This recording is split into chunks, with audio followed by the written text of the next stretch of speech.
hoy vamos a seguir con nuestro estudio del libro de Nehemías. Si tú nos estás visitando hoy o estás aquí hoy por primera vez, llevamos ya varias semanas viendo el libro de Nehemías. Te animo a leerlo, no solamente a escucharnos el domingo, sino decir, oye, esta semana me voy a poner al día, voy a leer. Hoy estamos por el 5 y el 6, así que si no lo has leído, lee hasta el 6 o el 7 y el 8, que estaremos viendo la semana que viene. Y hasta ahora lo que hemos visto que el pueblo de Israel había sido llevado en cautiverio, primero por Babilonia, luego por Asiria, luego llegaron los persas, y llegan los persas y el rey Ciro le dice a los que estaban en cautiverio, oye, si queréis podéis ir de vuelta a Jerusalén. Y habían ido 3 grupos de personas a reconstruir.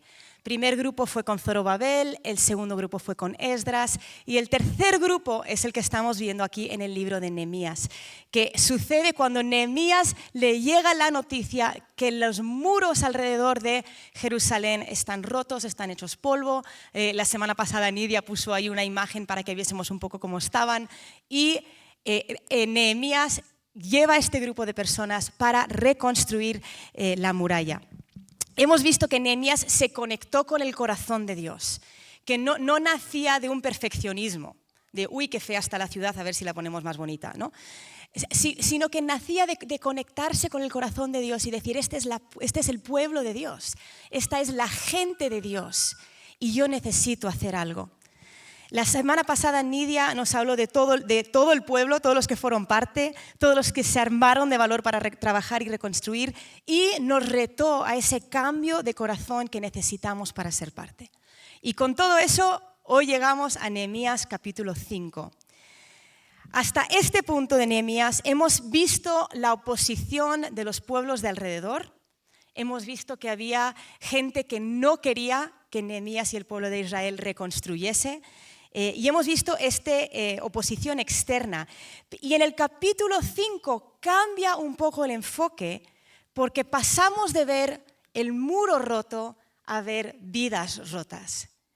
Ya no es solo un problema externo con enemigos externos, sino que hoy vamos a ver qué estaba pasando con las personas en sí que eran parte de reconstruir este muro.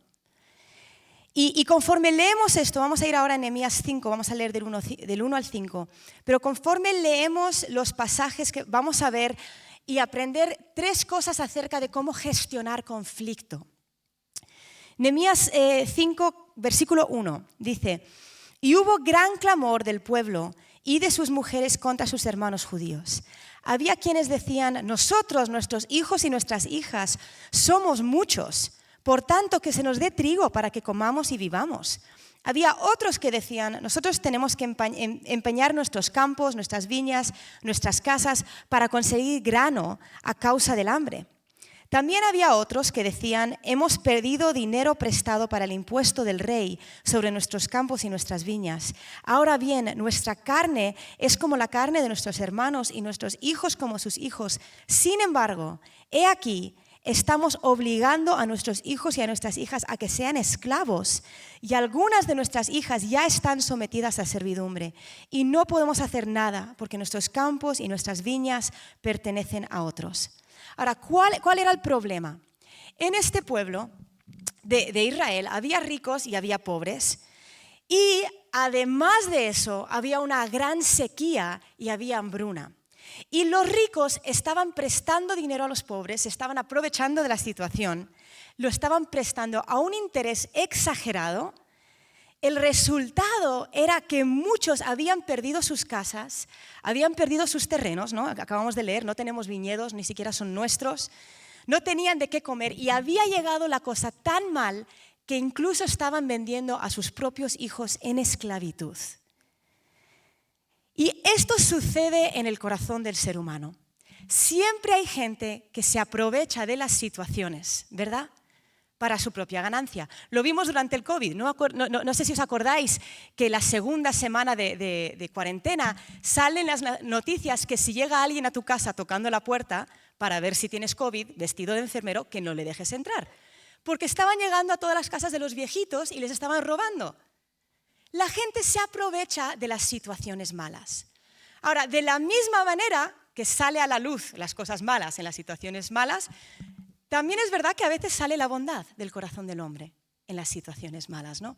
Me acuerdo hace años, muchos años, yo qué sé, 20, 30 años atrás, vino una familia americana a la iglesia y vinieron por trabajo. La empresa de Estados Unidos les envió para empezar la empresa aquí.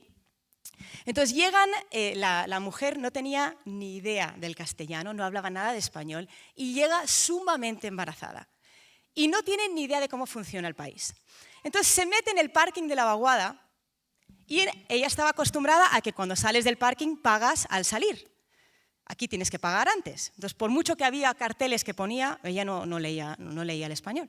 Entonces llega, empieza a intentar meter la tarjetita, no se levanta la barrera, empiezan los de atrás, ¡pe, pe! Empiezan a pitar así sin misericordia. Ella está embarazada de 8 meses.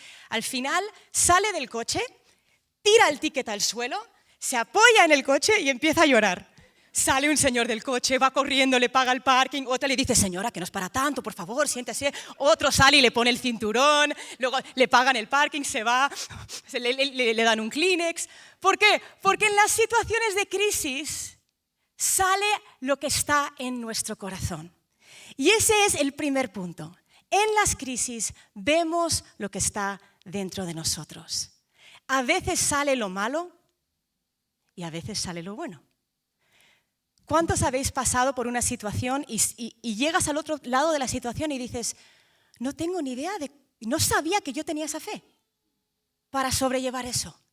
No sabía que yo tenía esa fortaleza. Ahora, ¿cuántos habéis pasado por una situación y dices, suspendí el examen? Ojalá pudiese volver a pasar por esa situación. Porque sale lo bueno de nosotros y sale lo malo. Las crisis nos revelan lo que está en nuestro interior. ¿Por qué sucede eso? Por un lado sale lo malo porque tenemos una naturaleza caída. Estaba leyendo el testimonio de alguien y en su testimonio decía, la gente me pregunta pues, por qué estaba tan metida en pecado y es porque tengo la nariz de mi padre Pedro y el deseo de pecar de mi padre Adán. Y esa es nuestra realidad. Tenemos un lado de nosotros que se parece a nuestro padre Adán. ¿Y por qué sale lo bueno? Porque somos hechos a imagen y semejanza. Y sale la bondad del Dios creador que nos ha creado. Entonces, en las crisis vemos lo que está en nosotros. Y esto es lo que estamos viendo en este pasaje. En esta historia vemos que llega a Israel esta gran crisis, esta hambruna, esta sequía, esta situación en medio de reconstruir, algunos todavía en cautiverio, otros ya volviendo. En medio de esta crisis sale a la luz lo que está en el corazón de algunos de ellos. Ahora, ¿cuál era el problema? El problema más grande de esta historia es que la extorsión no estaba viniendo del imperio persa. La extorsión estaba viniendo entre los propios hermanos. Entre los que tendrían que haber dicho, te ayudo, estaban diciendo, te presto y me devuelves con unos cuantos intereses. Ah, ¿que no tienes intereses? Pues nada, dame tus hijos de esclavos, ¿no? Ahora, ¿cómo reaccionó Nehemías? Vamos a leer del versículo 6 al 8. Dice, entonces me enojé en gran manera cuando oí su clamor.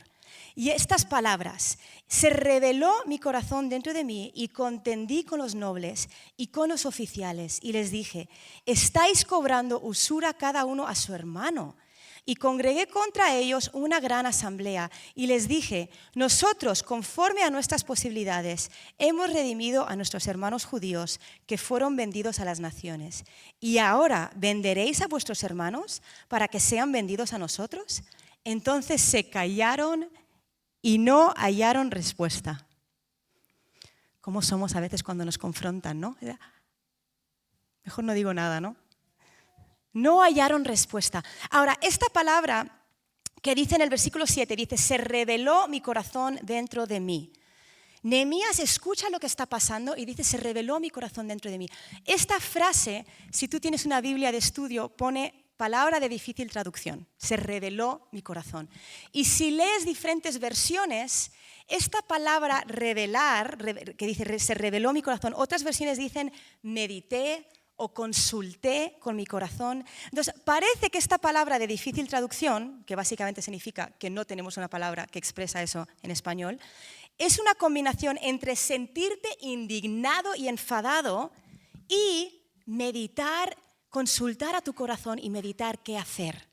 Entonces, Nehemías no explotó. No fue un enfado de manera impulsiva. No dijo, ¿pero qué estáis haciendo? ¿No? Se puso firme tras haber meditado.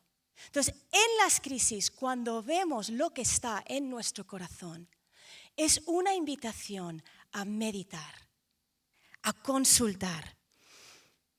Ahora, esta palabra meditar nos lo han robado, ¿no? Los del mundo Nueva Era nos ha robado un poco esta palabra. Oyes la palabra meditación y piensas, ¿no?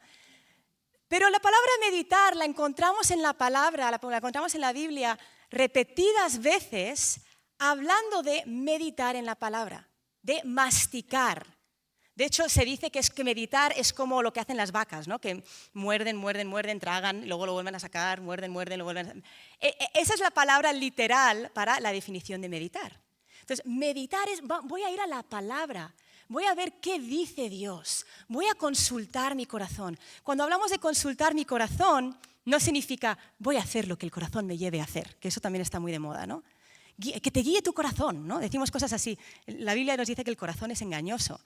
Entonces no es voy a hacer lo que me dice el corazón, porque en ese caso sí que podría haberse cabreado Nehemías sin contenerse, ¿no?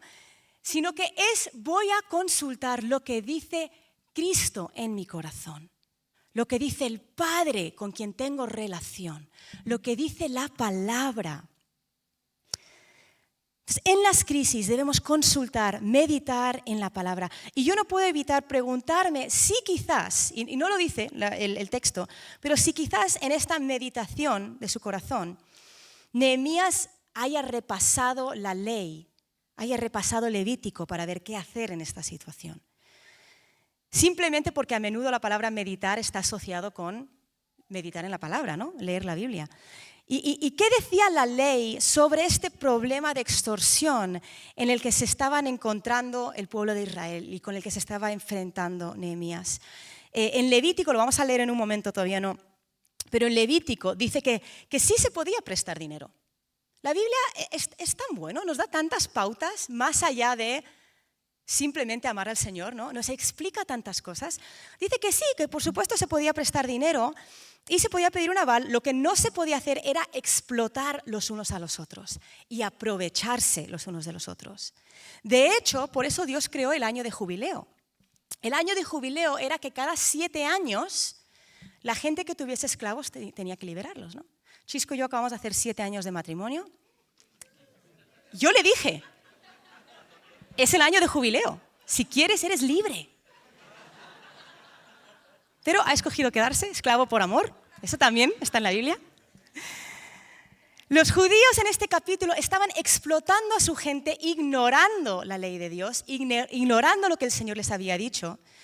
Y de hecho, si estudiamos la avaricia y el ignorar la ley de Dios, era lo que les había llevado a estar en el cautiverio en el principio. O sea, el problema que estaban aquí reconstruyendo era por la avaricia. Y lo estaban volviendo a llevar a este nuevo Jerusalén que estaban reconstruyendo. ¿Por qué? Porque lo que estaba en su corazón seguía en su corazón.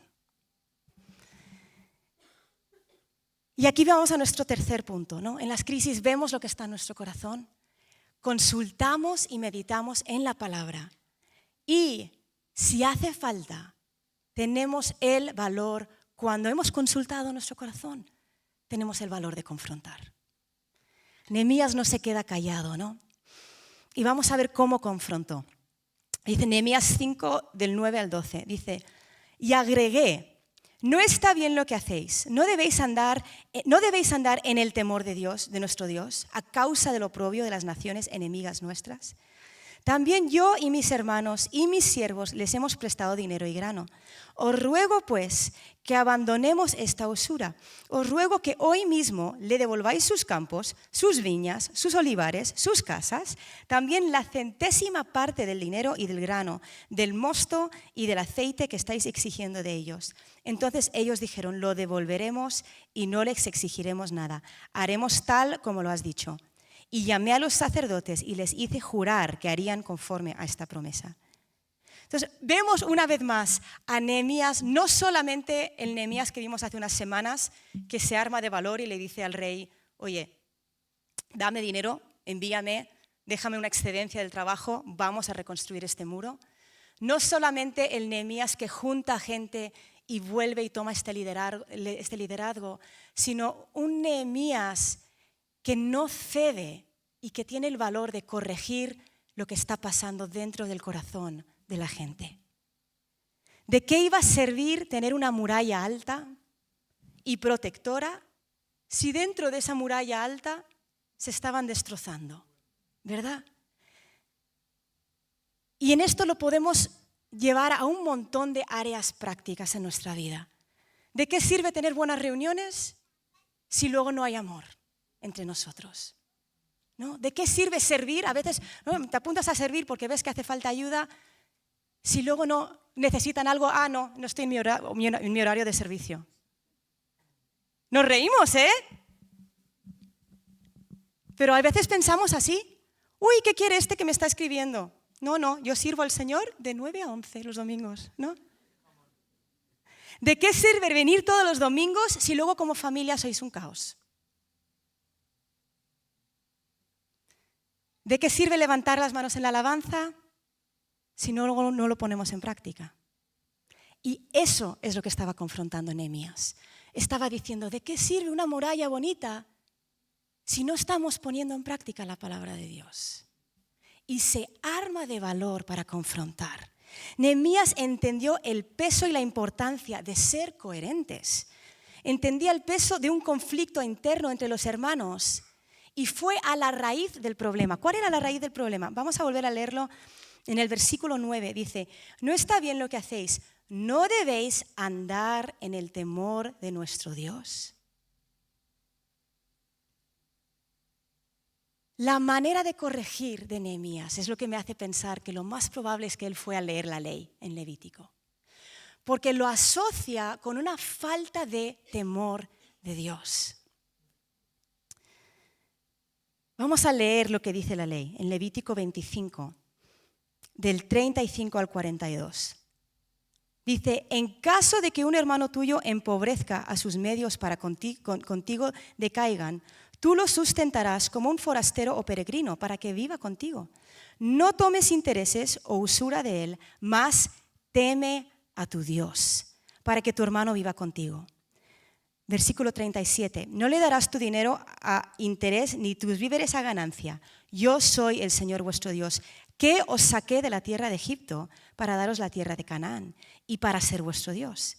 Y si un hermano tuyo llega a ser tan pobre para contigo que se vende a ti, no lo someterás a trabajo de esclavo. Estará contigo como jornalero, como si fuera un peregrino. Él servirá contigo hasta el año de jubileo. Entonces saldrá libre de ti, él y sus hijos con él, y volverá a su familia para que pueda regresar a la propiedad de sus padres. Porque ellos son mis siervos, los cuales saqué de la tierra de Egipto. No serán vendidos en venta de esclavos. Entonces, en estas crisis que van a venir en algún momento de nuestra vida, porque vivimos en este planeta Tierra, sale a la luz lo que está en nuestro corazón y en el corazón de la gente a nuestro alrededor. Esto nos lleva a consultar y meditar qué dice Dios y si hace falta nos armamos de valor, ya sea para confrontarnos, ¿alguien se confronta alguna vez? O para confrontar a los que están a nuestro alrededor. Pero cuando es tiempo de confrontar, aquí en este pasaje encontramos dos claves de cómo debemos corregirnos unos a otros. El primero es, mas teme a tu Dios. Nehemías va a la raíz del problema. Ya no había temor de Dios. Esta semana pasada, Chisco y yo escuchamos una historia del pastor John Bevere. Es un pastor que ha escrito un montón de libros. Algunos habréis leído alguno que escribió. Jeffsy estaba enamorada de uno de sus hijos durante tiempo en redes sociales, pero ya se casó. Es que digo John Bevere y Jeffsy me hace, sí, sé quién es, ¿no? Era guapo, yo entré a ver. Y John Bevere nos estaba contando que un pastor amigo suyo había caído en pecado y se había apartado del Señor, estaba un caos en su vida y va a confrontar a este pastor y le dice, oye, quiero saber cuándo dejaste de amar a Jesús. Y el pastor le dice, no, nunca he dejado de amar a Jesús. Y el pastor John dice, ¿cómo que no has dejado de amar a Jesús? Sí, mira lo que has liado, ¿no? ¿Cuándo dejaste de amar a Jesús? Dímelo, ¿no? Yo quiero aprender. ¿Cómo fue? ¿Cómo dejaste de amar a Jesús? No he dejado de amar a Jesús. La tercera vez ya se está frustrando, ¿no? Como quieres que te saque la lista de todo lo que has hecho. ¿Cuándo dejaste de amar a Jesús? Dice, no dejé de amar a Jesús, dejé de temerlo. Y yo siento para este año, es algo que yo he sentido muy fuerte del Señor, de orar por un temor de Dios reavivado en nuestras vidas como iglesia. Porque somos una iglesia que predica gracia. Somos una iglesia que confiamos en la obra del Espíritu Santo en cada uno de vosotros. De verdad. Sabemos que Dios está haciendo algo, cada uno en un punto diferente su relación con el Señor, ¿no? Y predicamos gracia un montón de veces al año y Dios es el Dios de amor y lo es, lo creemos. Pero no deja de ser un Dios temible, no deja de ser un Dios santo, no deja de ser un Dios justo. La raíz del problema de este pueblo era que ya no tenían temor de Dios. El temor de Dios nos mantiene en la senda estrecha. El temor de Dios, saber que Dios no es una versión mejorada de mí. A veces pensamos eso, ¿no? Intentamos imaginárnoslo y es como un poco más guapo, un poco más bonito, un poco más majo. No tiene nada que ver. La palabra santo significa apartado. Significa que Dios y yo no tenemos nada que ver. Él es grande, yo soy pequeña. Él es santo, he sido santificada. Soy santa ahora, pero fui pecadora. Y me sigo pareciendo a mi padre Adán. Y cuando entendemos eso, tener temor de Dios es lo que te mantiene orando en cada decisión. Es lo que te mantiene diciendo, Señor, por aquí o por ahí. Es lo que te hace salir de la cama por la mañana para buscarle. El saber, yo te necesito más que nunca, porque tú eres santo y yo no. Nehemías no les dijo, oye, no me gusta que hagáis esto, ¿no? Hacerlo por mí, amaros por mí. Dijo, es por Él. No tiene que ver con, tenemos que ser un pueblo unido, tenemos que ser un ejemplo, no. Él es un Dios santo. No teméis a Dios. La segunda cosa que hace Nehemías es que les recuerda de dónde Dios les sacó. Nos sacó de Egipto. En el pasaje que acabamos de leer en Levítico dice, el versículo 42 dice, ellos son mis siervos, los cuales saqué de la tierra de Egipto. Cuando recordamos de dónde Dios nos sacó y cuando nos lo recordamos unos a otros, cuando vemos que alguien no está caminando en esa senda, poder decir, oye, teme a Dios, ¿no te acuerdas de lo que Él ha hecho por ti? ¿No te acuerdas? Imagínate que yo entro en un bucle negativo y todo está fatal y todo el mundo está fatal y es que la gente tal. La corrección sería, Jazz, ¿no te acuerdas de dónde Dios te sacó? ¿No puedes mostrar la gracia que Dios te ha mostrado? ¿No te acuerdas de la gracia? La corrección sería, oye, recuerda quién eres ahora, gracias a lo que Jesús hizo. Tú eres demasiado santificada para estar actuando así. Que ese temor de Dios nos lleve a corregirnos unos a otros. Esto es lo equivalente a lo que hizo Nehemías, ¿no? Cuando les recuerda lo que Dios había hecho por ellos. Dios había mostrado amor. Dios había mostrado generosidad. Por lo tanto, ellos debían mostrarse ese amor y esa generosidad entre unos y otros. Poner a la gente bajo esclavitud sería ignorar la libertad que Dios había conseguido para ellos. Ellos debían de vivir de tal manera que su manera de vivir demostrase a los pueblos alrededor quién era el Dios que temían. ¿Te suena familiar? Jesús dijo algo muy parecido en el Nuevo Testamento. Sabrán que sois mis discípulos por cómo os amáis. nuestra manera de amarnos, gracias a lo que Él hizo por nosotros, muestra nuestro temor de Dios. Muestra quién es nuestro Dios. Ahora, no vamos a leer todo el capítulo 6 entero, pero sí hay algo de estos dos capítulos que demuestran este temor de Dios en el que caminaba Nehemías como líder. Y si queréis, bueno, si queréis no, leerlo en casa, nada de si queréis, a leerlo en casa todos. El capítulo 6 nos vuelve a mostrar el ataque que estaba viniendo de fuera, ¿no? Ya estaban reconstruyendo, ya estaban terminando, pero el capítulo 6 vuelve a hablarnos de Tobías, Sanbalat, todos estos pueblos alrededor que no querían que Israel se levantase otra vez como nación. Y vamos a leer solamente del versículo 1 al 4 que dice: y aconteció que cuando se les informó a Sanbalat, a Tobías, a Gesem el árabe y a los demás enemigos nuestros que yo había reedificado la muralla y que no quedaba ninguna brecha en ella, aunque en aquel tiempo yo no había asentado todavía las hojas en las puertas, Sanbalat y Gesem me enviaron un mensaje diciendo: ven, reunámonos en Kefirim, en el llano de Ono, pero ellos tramaban hacerme daño. Y les envié mensajeros diciendo: yo estoy haciendo una gran obra y no puedo descender. ¿Por qué ha de detenerse la obra mientras la dejo y desciendo a vosotros? Y 4 veces me enviaron mensajes en la misma forma, y yo les respondí de la misma manera. Ahora, es curiosa esta historia. Hace unas semanas vimos otra vez a Tobías, a Sanbalat, intentando atacar, desanimar, frenar la obra. Y ahora lo que ofrecen es: vamos a ser colegas, Nehemías, ¿no? Vente y vamos a quedar a mitad del camino. Y lo curioso de eso es que el enemigo hace lo mismo con nosotros. No te va a ofrecer irte hasta el fondo, porque sabe que no lo harías. Dice: vente hasta mitad del camino. A ver si consigo distraerte un poquito de la obra que estás haciendo y de la obra que Dios está haciendo en ti. Si solo consigo que cedas a mitad de camino. Y vemos a Nehemías con un discernimiento. ¿Por qué? Porque tenía temor del Señor. Él sabía que lo que querían era distraerle. Y no podía permitirse una distracción. No quería distraerse. ¿Por qué? Porque sabía que la obra de Dios no cabían las distracciones. No permitía distracciones. Y sabía que eran una nación apartada. No tenemos nada en común contigo. No, le escribe Sanbalat: oye, vente a la mitad del camino, venga, seamos colegas. ¿Para qué vamos a ser colegas? No tenemos nada en común porque somos un pueblo apartado.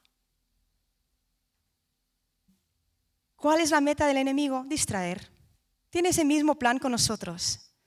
Nos intenta distraer de lo que nos ha llamado a hacer. ¿Sabes que por eso creo que en Apocalipsis, cuando Juan escribe las cartas, Jesús a través de Juan escribe las cartas a las 7 iglesias, y a la iglesia de Éfeso dice: una cosa tengo contra ti, que has olvidado tu primer amor? Le dice: haz lo que hacías al principio. Le da una clave para no olvidar su primer amor, para no olvidar su temor con Dios. Haz lo que hacías al principio. ¿Qué hacíamos al principio, cuando primero conociste a Cristo? A lo mejor orabas más, te despertabas pronto y devorabas la palabra porque era fresco. No te perdías ni una sola reunión, ¿no? Servías donde hiciese falta. No estabas pensando: ay, otra vez en Ujieres, ¿no? Te daba igual dónde estabas, porque querías servirle. Pero el enemigo nos intenta distraer si solo cedemos un poquito. Si solo nos tomamos unos meses de descanso de servir. Ojo, estoy muy a favor del descanso. No lo digo como a manera de que nadie descanse. Soy una creyente ferviente del sábado. Si me llamas un jueves, no te voy a contestar, porque ese es mi día con el Señor. Entonces, creo en el descanso. Pero a veces justificamos: uy, qué cansado estoy, para tomarnos un descanso demasiado largo, y nos desvinculamos de servir codo a codo con gente, de poder ver lo que está en la vida de otras personas, de que ellos vean lo que está en nuestra vida, de que ellos puedan decir: oye, ¿no temes al Señor? Recuerda Recuerda de dónde Dios te ha sacado.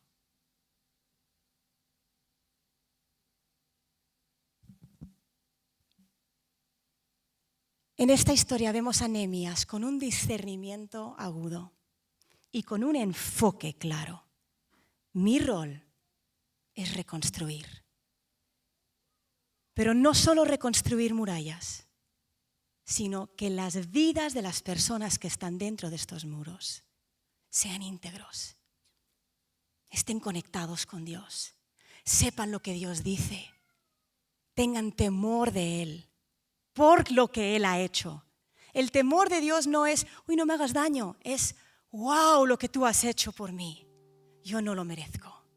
Es entender que Él es santo, yo no. Él me ha apartado como nación santa.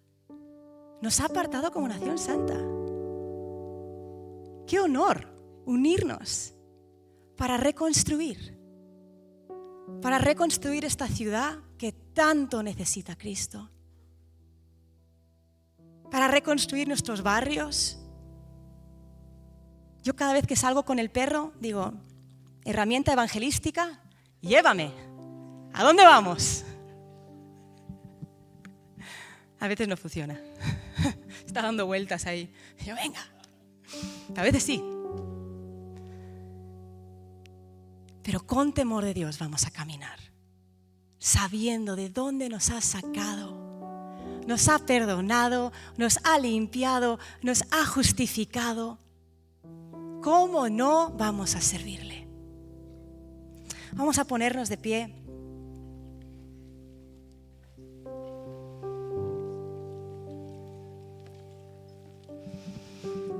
Y cuando yo oraba esta mañana y en esta semana pasada por este tiempo juntos, mi oración es, Señor, danos temor de ti. Revélanos qué significa caminar en temor de ti. ¿Qué significa vivir entendiendo lo que has hecho por nosotros? Así que quiero invitarte a cerrar los ojos.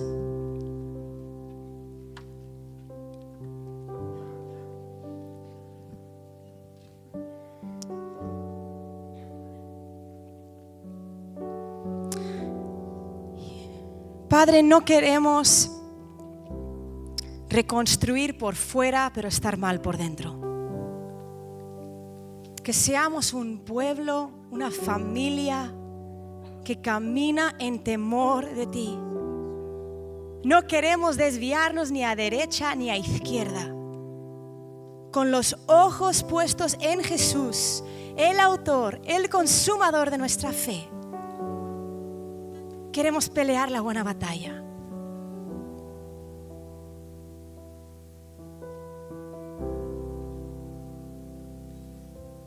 Danos ese temor de ti, Jesús, y conéctanos con tu corazón, Padre, para ver la ciudad a nuestro alrededor como tú lo ves, para amar la ciudad alrededor como tú la amas.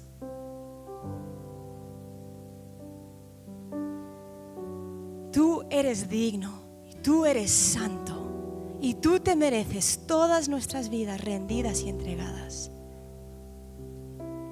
Padre, en esta mañana, si hay gente que ha estado yendo a la mitad del camino a encontrarse con el diablo, a lo mejor no están metidos hasta las trancas o a lo mejor justifican lo que hacen, pero revélanos, Cristo, tu santidad. Y perdónanos, perdónanos. No queremos distracciones, no queremos distracciones. Nuestros ojos puestos en ti, el único digno. Te amamos, Jesús. Amén.